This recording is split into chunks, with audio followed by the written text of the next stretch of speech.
Alright guys, so I want to give you my first impression of the 2018 year model Cannondale Synapse. So this is the Synapse eTap. So probably back then their top of the line model featuring the SRAM red wireless shifting group set, and this is not the eTap AXS. This is the eTap 11 speed 2x11. Okay, so you can see this is the rear derailleur, front derailleur. The crankset is also a SRAM, but not their red, but a quark power meter compatible crankset. Still pretty lightweight at around 680 grams, I believe, with the chainring and everything. This is a BB30 setup. The derailleurs works pretty good. I have no complaint once you have the derailleurs properly adjusted, especially the front one. The front one, when I first bought this bike, again I bought it used, but it's kind of mint condition. The seller probably rode less than 100 miles, so I got lucky, got a really good price on this bike. And he's moving out of the country, that's why he's selling everything for a good price. So this is the 2018 year model, which is a new generation after 2017. So if you're looking at the Synapse, the 2017 year and before, it kind of extends over here and then it drops. This is the 2018 year revision. Now 2022 they also made another revision, and also through the tube there's a power connector hole, so you can integrate a Garmin / Cannondale light over here, radar, and also some additional hole over here with the Garmin front light and everything. So with that, I don't think it's an improvement. I think the 2018 year model is probably the best value to get if you can find those frames for a really good price, right? And it also is slightly lighter compared to the new 2022 year version. If you go to Cannondale website, they do list the weight of the 2022 version with different model numbers. You can see those bikes are actually significantly heavier than the 2018 year models. Now this bike, with all the stock, everything, when I first bought it, everything stock, it weighs about 17.3 pounds. That's with the pedal, okay?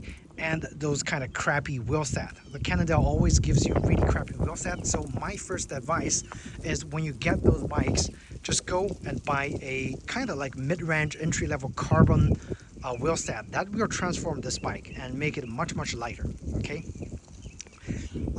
Okay, so let's go over my first ride impression. Yesterday I did about 42-mile ride on this bike, even without getting everything fully adjusted. Again, it's my first ride, so after that I went back and I adjusted everything to even further refine the fit.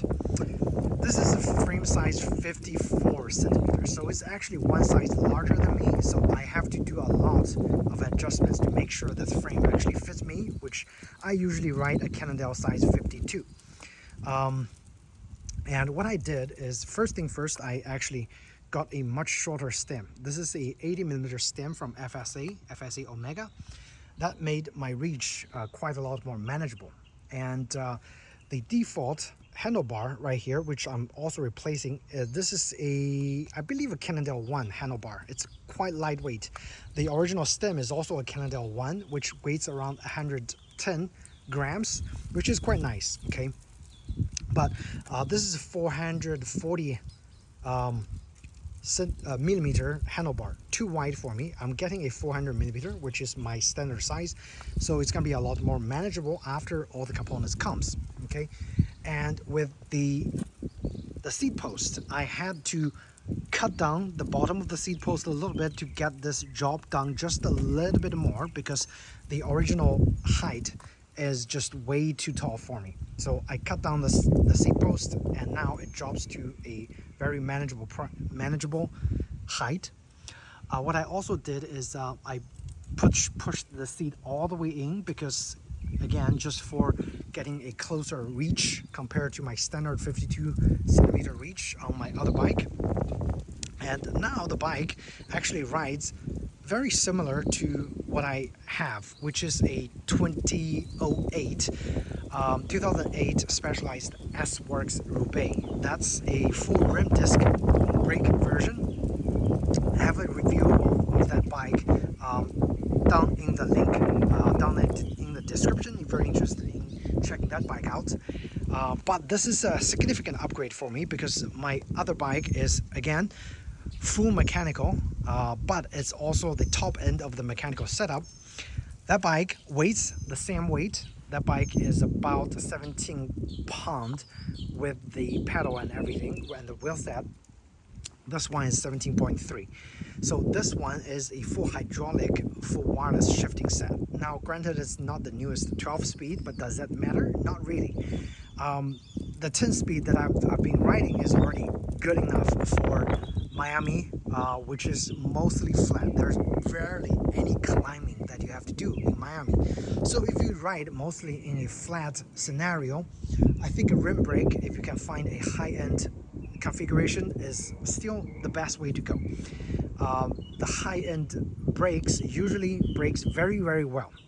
And now I want to talk about the electronic shifting and hydraulic braking, because if you're still riding a mechanical setup, whether mid-end Ultegra, high-end Dura Ace, Force Red, is it worth it to upgrade by spending a lot of money to buy a brand new unit?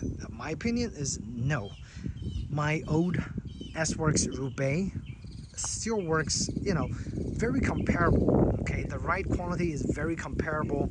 The only thing you get by going hydraulic, full hydraulic disc and a full wireless shifting is slightly improved convenience. So only slightly.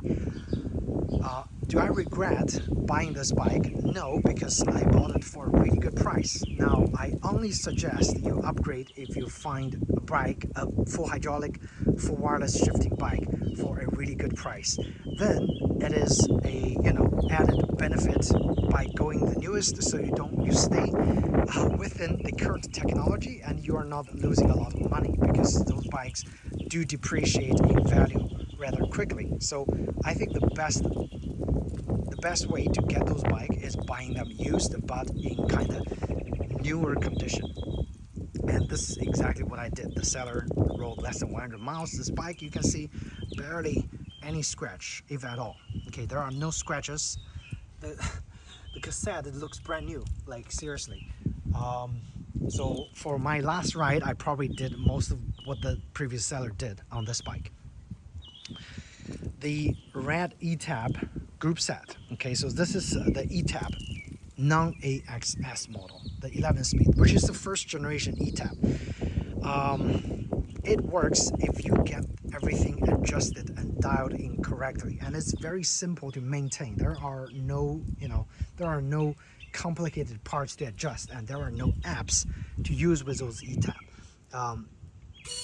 You can hear the sound. This is how loud it is when it shifts, and you can just press this. The rear shifts very, very quietly. The front, you can hear kind of a higher pitched gearing noise when you shift. The shifting is interesting on the eTap. So you only have one clicker on each side. You click this to go a higher gear. You click the other one to go lower gear. You click both to shift the front.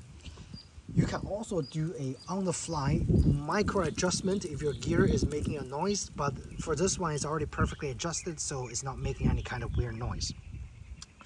There's a little button for micro adjustment, so it's kind of like your high-low gearing adjustments for the rear. So you press this button while you're shifting, and it will do a micro adjustment, 0.2 millimeters up or 0.2 millimeters down. Okay, so in general, works fine, but if you don't have this adjusted, especially the front, you're gonna have a lot of chain dropping issues. And that's one thing I don't like, because with the Dura Ace, it's a very simple adjustment. Those mechanical cable from the Dura Ace is Teflon coated, and the action is actually quite low, so it doesn't require much force. This one is even lighter, obviously, because it's electronic. Just a slight tap, it shifts. But yeah, it's a very small improvement going wireless. And also there's a concern with battery life. Supposedly, the battery would last you around 60 hours of ride, but this bike being a few years old, I believe the battery performance is probably degraded. So after, I would say probably 40 hours of riding, you might want to just charge the battery. But it's very easy to check the battery indicator. You just press it and there's a light will come up. If it's, you know, green, you have more than 20% of battery. That's enough for lots of ridings.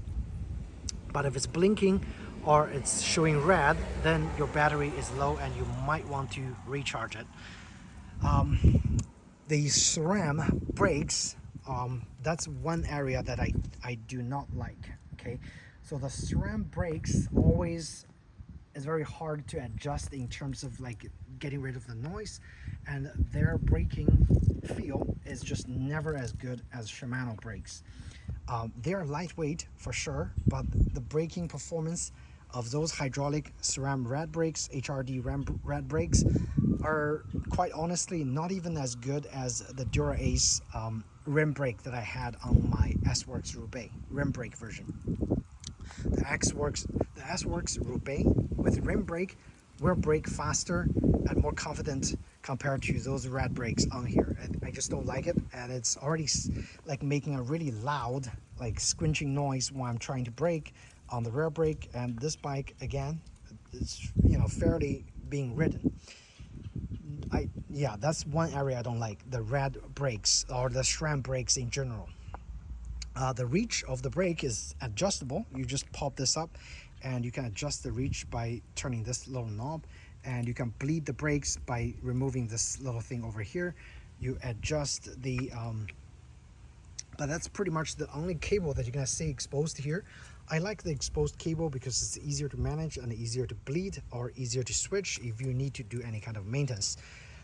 There are battery compartments for Di2, but this is not a Di2, this is fully wireless, so we don't have to worry about that. But on the 2018 year model version, you do have those options for the Di2 setup if you go with that.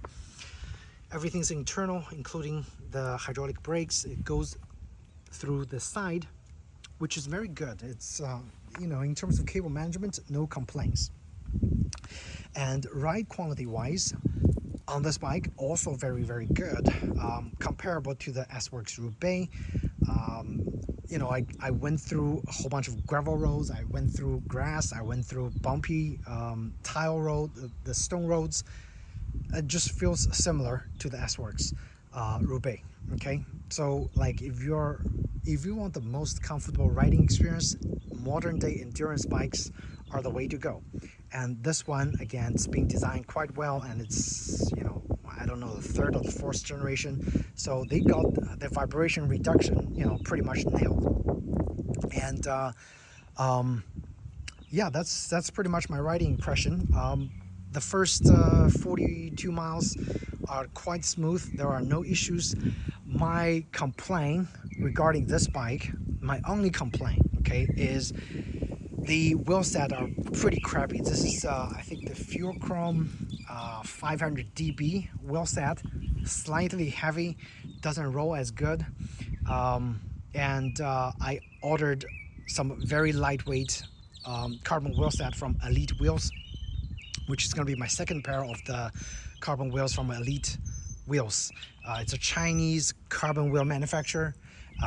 Their reputation is pretty good. Okay, so again, based on my first pair ordered, which is the Elite Wheels G45, that's on my wife's bike, I ordered another Elite Wheels. This one is called Edge. I ordered it on AliExpress for around $580. So that is going to transform this bike quite a lot. It's going to bring this bike to sub 17-pound range, maybe even 16-pound. I don't know.